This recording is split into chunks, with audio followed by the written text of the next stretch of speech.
Hey, welcome back to another video of Tech Basics. In this video, we are going to learn how to log into your Unity Trust bank account. First of all, open up your preferred web browser. Now at the address bar, type in unity.co.uk and click on enter. After that, you will be directed to official homepage of Unity Trust Bank. Now at the top right corner, you can see a login button. Click on it. Then you need to verify that you are a human. Just click on this box.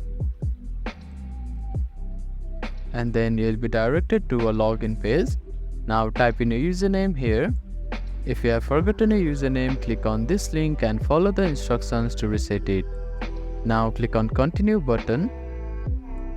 After that, you need to type in your password here.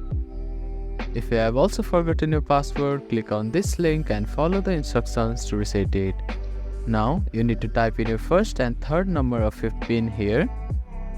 If you have forgotten your PIN, you can click on this reset PIN link here. After typing in your PIN number, you can click on login button to log into your Unity Trust bank account. Thank you for watching this video. Please do not forget to give it a thumbs up and subscribe to our channel and comment down if you have any queries.